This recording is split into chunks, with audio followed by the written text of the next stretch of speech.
나는 쇠하여야 하리라 하니라. 아멘. 세례 요한에 관한 말씀 어제 저녁에 예배 잠깐 살펴봤는데 조금 더 살펴보도록 하겠습니다. 22절 23절에 예수님께서 유대 땅으로 가셔서 4장 1절 2절에 나오는 것처럼 제자들을 통해서 세례를 베푸셨다 그랬어요. 그 근처에 에논이라고 하는 곳에서 세례 요한도 세례를 베풀었다 그랬어요. 그랬더니 사람들이 세례 요한의 세례를 받던 사람들이 점점 예수님 편으로 갔다 그랬어요. 예수님이 왜 그러셨을까? 예수님이 세례 요한이 세례를 베푸는 오늘날과 같지 않고, 옛날에는 뭐 시골이니까 소문이 금세 날 거고 뻔히 알 텐데, 세례 요한이 이 동네에서 세례를 베풀면 가까운 곳이라고 그랬으니까 그 옆에 동네처럼 그런 곳 세례를 베푸셨는데, 그럼 사람이 당연히 그쪽으로 가지요.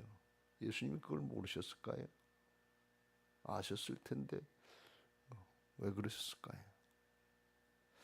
세례 요한을 골탕 먹이려고 그러셨을까요? 24절에 요한이 아직 옥에 갇히지 아니하였더라. 옥에 갇혀서 이제 뭐 얼마 안 있으면 목이 잘려서 순교하게 되는데,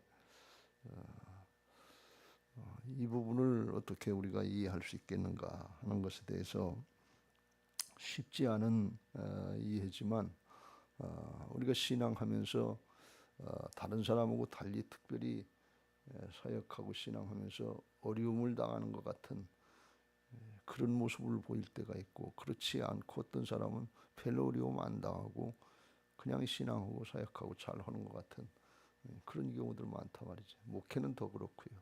천차만별 도시에서 사역하는 거하고 시골 꼴짝이나 섬 같은 데서 사역하는 거고, 그건 뭐 어떻게 할 수 있는 방법도 없지 않아요. 그런데 그렇게 차이가 난다 말이죠. 다른 건 아니고 하나님께서 이 세례 요한이 주신 사명, 사역의 사명, 평탄케 하는, 예수님의 앞길을 평탄케 하는 그런 사명을 주시기도 했지만,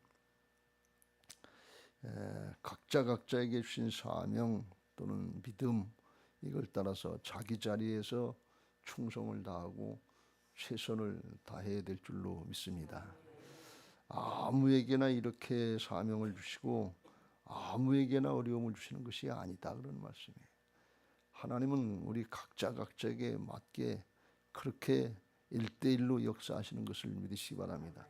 하나님은 광대하신 하나님이시지만, 전체를 온 우주 만물을 다 다스리시는 하나님이시지만, 또 우리 안에 오셔서 1대1로 자세하게 섬세하게 우리보다 우리 자신을 더 잘 알고 하시는 자세한 세밀하신 하나님이신 줄로 믿습니다. 그 하나님이 세례 요한이 어떻게 될 것, 그걸 모르셨을까요? 이미 다 알고 계셨단 말이에요. 그럼에도 그렇게 하는 것은 그 믿음에 맞게 하나님께서 허락하신단 말이지. 만약에 예수님이 이렇게 하셔서 세례 요한이 실족하고 믿음을 저버리고, 아유 그거 예수님까지 날 이렇게 어렵고 힘들게 하냐고, 그거 어떻게 믿고 갔냐고 그래서 도망갈 사람 같으면 그렇게 안 하셨다는 말씀이에요. 무슨 말씀인가 하면, 감당할 수 없는 시험은 당하지 않게 하신다는 말씀. 우리가 신앙하고 사역을 하면서 우리한테는 왜 이렇게 어렵고 힘든 경우가 있나, 우리 교회 짓는 데는 왜 이렇게 어렵고 힘든 경우가 있는가, 그렇게 생각할 수 있는데, 또 조금 깊이 생각해 보면 하나님이 우리를 일부러 골탕 먹이려고 하시는 분이 아니고, 그걸 통해서 세례 요한의 믿음을 드러내시려고 하시는, 후대의 경계를 삼으시려고 하시는 하나님의 좋으신 뜻인 것을 믿으시기 바랍니다. 하나님 좋으신 하나님이다 말이죠. 나쁜 뜻으로 하는 게 아니에요. 근데 우리가 이걸 오해해 가지고서 잘못 생각하면, 왜 나한테만 그렇게 하냐, 그렇게 하실 분이 아니다 그런 말씀이에요. 하나님이 가끔 그러실 때가 있잖아요. 하나님이 사단에게 내 종 욥을 유의해 봤느냐, 얼마나 믿음이 좋고 신실하냐. 그러니까 하나님이 도와주시지 않으면 그렇게 하겠습니까? 한번 시험해봐라. 그리고 이유도 뜻도 알 수 없는 어려움을 당하잖아요. 하루아침에 7남 3녀가 죽고 재산이 다 강도떼들 도둑떼들한테 다 뺏기고, 마누라도 배신해서 죽으라고 그러고 그리고 자기 머리부터 발끝까지 온몸에 악창이 나서 자기 몸까지 그렇게 되고 그게 얼마나 저기 되겠어요. 그 모습을 보면서 위로하러 왔던 친구들이 네가 하나님 앞에 뭔가 잘못됐으니까 그런 일이 있지, 신실하신 하나님, 공의로우신 하나님 왜 나한테 그렇게 하겠냐 말이야. 친구들까지 조롱하고 멸시한다 말이지. 하나님이 왜 그러셨어요? 욥의 믿음을 드러내시려고 하시는 거예요. 욥이 뭐 완전한 사람은 아니지만 그래도 그런 중에도 믿음을 지키려고 애를 쓰고 하나님 편에 서려고 애를 쓰고 그랬단 말이죠. 그 나중에 욥이 자기 부족한 걸 하나님의 주권 인정하지 못하고 그랬던 건 회개하고 고백하고 돌이키면서 하나님께로 돌이켰는데 그 믿음을 드러내시고 욥이 그렇게 고백하잖아요. 내가 과전에는 귀로만 들었는데 이제 눈으로 봅니다. 귀가 열리는 정도가 아니라 눈이 열리는 정도까지 하나님이 축복하신 줄로 믿습니다. 하나님은 반드시 우리 육신을 입고 사는 사람들에게 육신의 생각, 판단, 세상의 사정, 형편 이런 거 가지고 신앙하려고 하는 우리들에게 연단의 과정을 통해서만 영을 드러내시고 우리의 속사람을 흥하게 하시고 육의 것들은 쇠하게 하셔서 하나님 나라 역사에 쓰임받게 하시는 줄로 믿습니다. 그러니까 우리가 힘들다 어렵다 그러지 말고 하나님이 날 인정해 주시는구나. 하나님이 끝까지 믿음 지키게 하시고 승리케 하시려고 하시는구나. 그러면서 어렵고 힘들어도 믿음 잘 지키시고 예배생활, 기도생활 끝까지 잘 하시길 주의 이름으로 축원합니다. 그렇잖아요. 제가 제일 안타까운 게 그거라고 그랬잖아요. 새벽 기도까지 하고 저녁 예배도 하고 새벽 기도까지 하는데 그런 성도들의 기도는 착착착착 하나님이 그냥 말할 것 없이 마음만 먹어도 착착 되는 경우가 있는데 그렇게 해주셔야 될 거 아니에요. 근데 그게 그렇지 않단 말이지. 근데 예수님 표현에 의하면 너희는 나와 함께 모든 시험을 당한 자들이기 때문에 하나님 나라를 걸 준다. 이렇게 말씀하신 걸 보면 땅의 것이 아니라 영원한 하나님 나라 것을 위해서 빛나는 믿음 생활하게 하시려고 꿋꿋한 심지궂은 믿음 생활하게 하시려고 때때로 하나님 우리를 그렇게 연단하시고 기회를 주실 때 믿음의 승리자들 되시길 주의 이름으로 축원합니다. 사도 바울같이 선한 싸움 싸우고 달려갈 길 마치고 믿음 지키는데 언제까지 멸류관 받을 때까지 가시길 주의 이름으로 축원합니다. 하나님 보좌 우편에 주님 보좌 우편에 요한계시록에 보면 거기는 어떤 사람이 가느냐? 순교한 사람들, 고난당하고 역경당한 사람들, 믿음 지키려고 사명 감당하려고 어렵고 힘들게 신앙하고 사역했던 분들이 그분들이 예수님 보좌 가까이에 있다는 거예요. 편하게 쉽게 세상의 걸 바라보고 신앙인지 아닌지 그걸 바라보고 그걸 향해서 나갔던 사람들 주님하고 뭐래? 주님하고 먼 생활을 한 거예요. 우리가 이걸 세상적으로 인간적으로 판단할 것이 아니라 하나님 나라 차원에서 천국 복음을 믿고 하나님 나라에 더 가까이 가는 예루살렘에 더 가까이 가는 그런 신앙들을 하시길 주의 이름으로 축원합니다. 어렵고 힘듭니까? 고난이 유익이 된다고 그랬어요. 세상 나라 차원 인간적인 차원으로 보면 힘들고 어렵지만 영원한 하나님 나라 차원을 보면 유익이에요. 나를 연단시켜서 만들어 주려고 기회를 주시는 거 아니에요. 그리고 하나님 앞에 영원한 복을 누리게 하시려고 하는 건데 이걸 말씀대로 믿으시고 그럴수록 감사하고 그럴수록 하나님 앞에 찬송하고 믿음으로 꿋꿋하게 나아갈 수 있는 복된 신앙들 되시길 주의 이름으로 축원합니다. 할렐루야. 두 번째로 오늘 또 살펴보려고 하는 것은 세례 요한이 누렸던 기쁨이라고 하는 것은 29절 신부를 취하는 자는 신랑이나 서서 신랑의 음성을 듣는 친구가 크게 기뻐하리니 나는 이러한 기쁨으로 충만하였노라 그랬어요. 이게 세례 요한이 누린 기쁨은 성공하고 출세하고 1인자가 되고 아주 잘 돼서 그래서 기뻐하는 게 아니라는 거예요. 그런데 기쁨이 충만했다는 거예요. 자기 사명 감당하면서 기쁨이 충만하시길 주의 이름으로 축원합니다. 이게 세례 요한이에요. 세례 요한은 어떻게 보면 갈렙처럼 1인자가 된 사람이 아니고 옆에서 도와준 도움자고 중보자고 그런 모습이단 말이에요. 갈렙은 자기 동료였던 여호수아는 총사령관이 되고 자기는 그 밑에서 12지파 유다 지파를 대표하는 대표자로서 정복전쟁을 할 때 가나안 정복전쟁을 할 때 그 밑에서 아주 순수하게 온전하게 순종했다고 그랬어요. 충성을 다했다고 그랬어요. 마지막에도 이 산지를 내게 주옵소서 하면서 헤브론 산지, 안악자손, 거인들이 있고 산악이 험악한 그걸 가서 싸우겠다고. 나이 85세 그걸 달라고 그러고 안수받고 가서 그리고 충성을 다하고 승리했단 말이죠. 그러니까 이건 1인자로다가 쓰임받은 거 아주 굉장히 성공하고 출세해서 쓰임받은 그게 아니고 하나님께 쓰임받는 그 자체를 감사하고 사명 감당하는 그 자체를 감사하고 하나님 앞에 영광을 돌린 그런 케이스가 바로 세례 요한의 케이스다 말이죠. 세례 요한은 방금도 말씀드린 것처럼 나중에 헤롯 대왕의 잘못된 거야. 동생의 아내를 취해서 취한 거 이거 잘못됐다고 얘기하다가 그만 목에 잘려가지고 순교한 사람 아니에요. 이 세례 요한의 모습은 바울과 같은 모습이에요. 바울도 복음 전하다가 로마 감옥에서 목이 잘려서 죽었다고 그러는데 그런데 기쁘고 즐겁고 감사하다 그랬다. 주 안에서 항상 기뻐하라. 내가 다시 말하노니 기뻐하라. 감옥에 있으면서 얼마 있으면 죽을 텐데 밖에 있는 빌립보 교인들에게 그렇게 권면했다. 그러니까 이건 땅의 기쁨, 인간적인 기쁨이 아니고 하늘의 기쁨, 생명의 기쁨인 것을 믿으시기 바랍니다. 주일날도 말씀드린 것처럼 소유가 뭐이 조금 드러나서 기쁜 그런 땅의 기쁨 말고 재물이 늘어나고 명예가 늘어나고 권력이 늘어나고 인기가 늘어나고 지식이 늘어나고 뭘 조금 더 소유했다고 하는 그런 것에서 오는 기쁨이 아니라 생명의 역사에 쓰임받고 하늘의 생명을 누리는 그 기쁨인 것을 우리가 깨닫고 그걸 기뻐할 줄 아는 그런 믿음의 사람들 되시길 주의 이름으로 축원합니다. 우리가 이게 열려지지 않으면 하늘이 열려져서 하늘의 기쁨을 누릴 줄 모르면 세상의 것 가지고는 날마다 불만족 가운데 사는 거예요. 광야 출애굽 1세대들 뭐냐 땅의 걸 가지고 자꾸 채워달라고 그러고 원망하고 불평하고 조금 더 그러다가 여기 땅에서 천국을 못 누리는 거예요. 가나안에 못 들어가는 거예요. 천국에 못 들어가는 거예요. 그러니까 그건 가장 불행한 거란 말이에요. 기를 쓰고 애를 쓰고 새벽 기도까지 나왔는데 그 결과가 땅의 것으로만 끝난다 그러면 이거 그것처럼 불쌍한 게 어디냐 말이에요. 하늘이 열려지시길 주의 이름으로 축원합니다. 쓰임받는 그 자체가 감사하고 기쁨인 것을 믿으시기 바랍니다. 늘 강조합니다만 쓰임받는 게 감사지.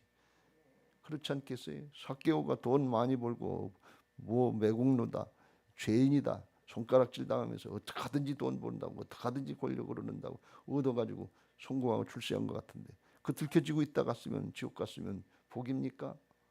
아니에요. 회개하고 돌이키고 섬기고 나누고 베풀면서 쓰임 받는 게 복이지요. 이게 하나님 나라 차원으로 정리가 잘 돼야 될 줄로 믿습니다. 바울이 고백하기를 그랬어요. 나를 능하게 하신 그리스도 예수 우리 주께 내가 감사함은 나를 충성되이 여겨 내게 직분을 맡기심이니 내가 전에는 비방자요 박해자요 폭행자였으나 도리어 긍휼을 입은 것은 내가 믿지 아니할 때에 알지 못하고 행하였습니다. 우리 주의 은혜가 그리스도 예수 안에 있는 믿음과 사랑과 함께 넘치도록 풍성하였도다.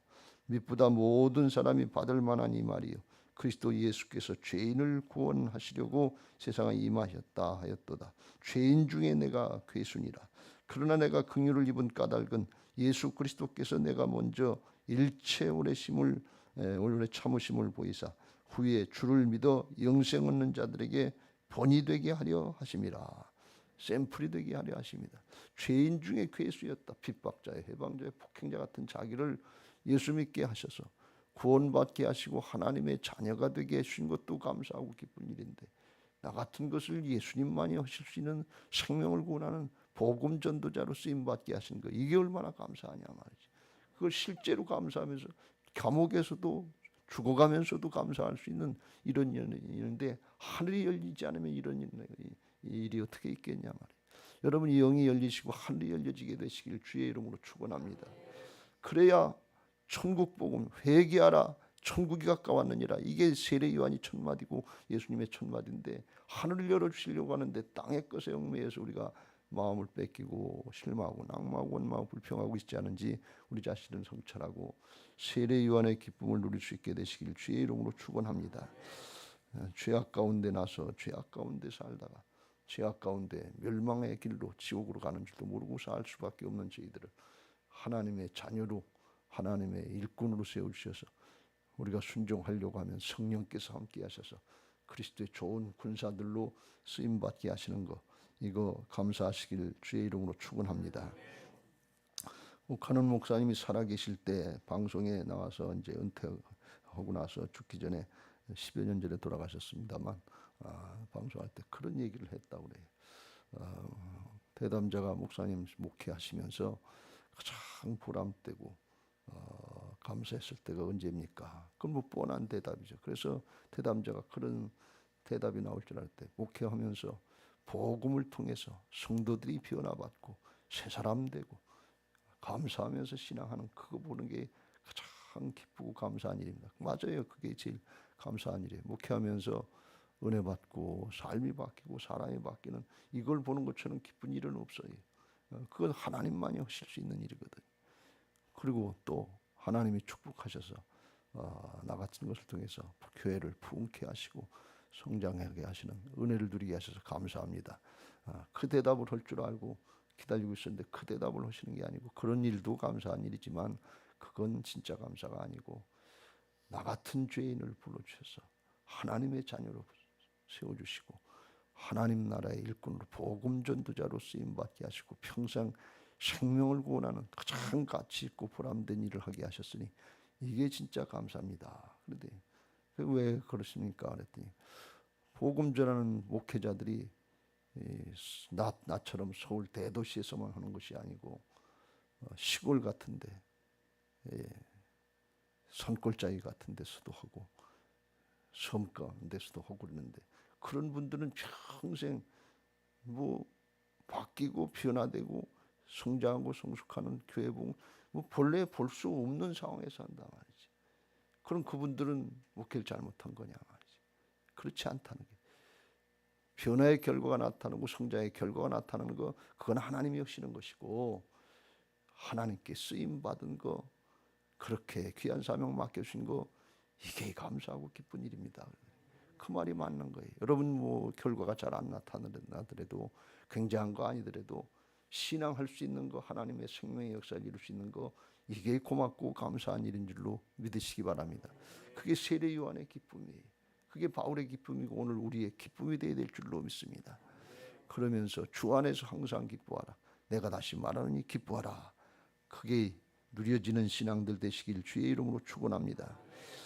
세례 요한은 친구, 신랑이 장가갈 때 친구 역할 하는 거, 이게 기쁘고 즐거웠다는 거예요. 이스라엘의 결혼은 특별하다고 그랬죠. 1년 전쯤에 약혼 정혼을 하고, 그리고 1년 동안 여자는 자기 몸을 정결하게 하고 신부 수업을 하고 이걸 준비하고, 남자는 1년 동안 살 집을 그때부터 짓고 마련해서 준비했다가 신랑의 아버지가 이제 그만하면 됐다, 네 아내감을 데려다 살아라, 그러면 그때 데려와서 사는데, 그때 이제 잔치를 하는 거예요. 일주일 동안 잔치를 하는데, 그때 신부를 데려다가 신랑에게 인계해 주는 사람이 누군가 하면 신랑의 친구들이 그걸 한다는 거예요.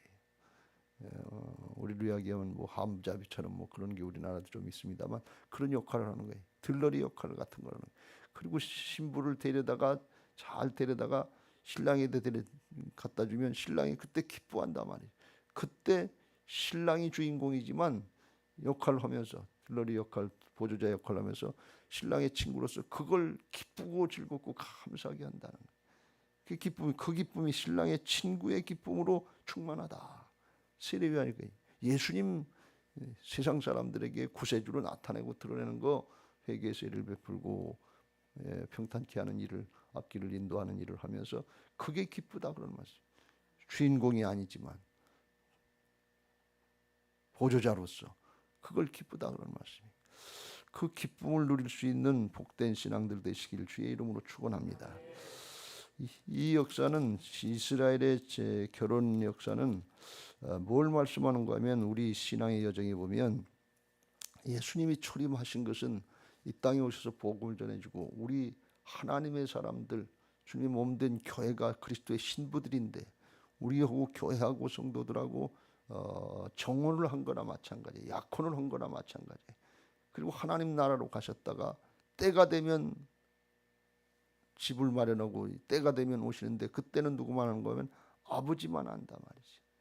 아버지가 됐다 그러면 그때 가는 거예요. 그게 성경에 다 나와 있어요.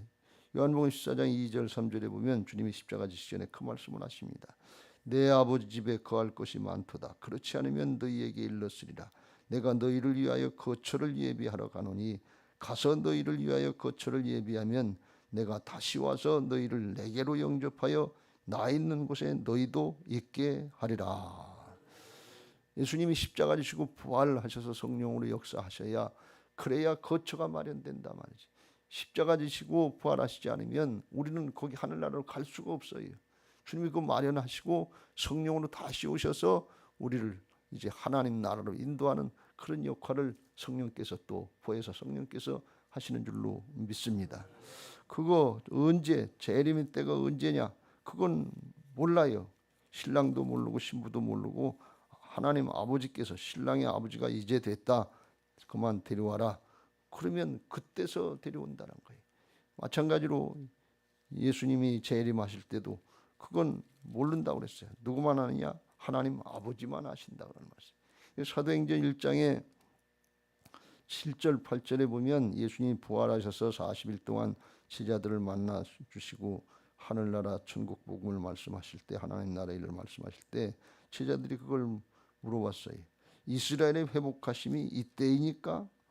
그러니까 주님께서 말씀하시기를 때와 시기는 아버지께서 자기의 권한에 두셨으니 너희가 알 바 아니요. 그건 하나님께 맡기고 우리는 뭐예요? 오직 성령이 너희에게 임하시면 너희가 권능을 받고 예루살렘과 온 유대와 사마리아와 땅 끝까지 이르러 내 증인이 되리라. 때는 하나님께 맡기고 증인 역할을 해라 그런 말씀이에요. 세례 요한처럼 친구의 기쁨을 누리라 하면 한 영혼 한 영혼 주님께로 인도하면서 신랑께로 인도하면서 신부를 인도하면서 나중에 주님 재림하실 때 공중에서 어린 양의 혼인잔치에 참여할 수 있도록 그 영혼들을 인도하는 일을 하면서 그걸 기쁘게 생각해라만 그 기쁨을 누릴 수 있게 되시길 주의 이름으로 초청합니다. 초청 집회 407은 그 기쁨을 누리게 하라는 거예요.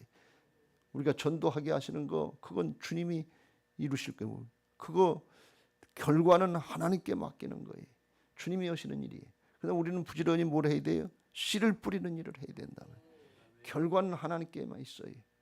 그러나 우리는 정성을 다해서 그렇게 하면 회개하고 돌이키는 역사가 있겠다고 하나님께서 약속으로 말씀해 주셨으니까 그 말씀에 의지해서 우리의 육신의 옛사람 안 된다, 부족하다, 모자라다, 어렵다, 힘들겠다, 사람에 따라 안 되겠다 그런 건 죽이고 거듭난 속사람으로 영의 사람으로 말씀을 따라서 성령을 따라서 육신을 쳐서 복종시키면서 흥하게 하면 생명의 역사를 보게 하실 줄로 믿습니다. 소청 집회 끝났다고 그걸로 끝나는 것이 아니고 우리의 주변에서 가족에게 이웃에게 친구 동료들에게 부지런히 씨를 뿌려야 될 줄로 믿습니다. 그리고 주님께로 인도하는 역사를 감당하면서 세례 요한의 기쁨을 누릴 수 있게 되시길 주의 이름으로 축원합니다. 할렐루야. 오늘도 여러분에게 그런 은혜들이 있게 되시기를 주님의 이름으로 축원합니다. 세례 요한처럼 지나고 보니까 그 사람은 진짜 믿음의 사람이었다. 진짜 그 사람은 하나님의 사람이었다. 하나님께 인정받을 수 있는 예수님께 인정받을 수 있는 복된 신앙들이 되시기를 예수님의 이름으로 축원합니다.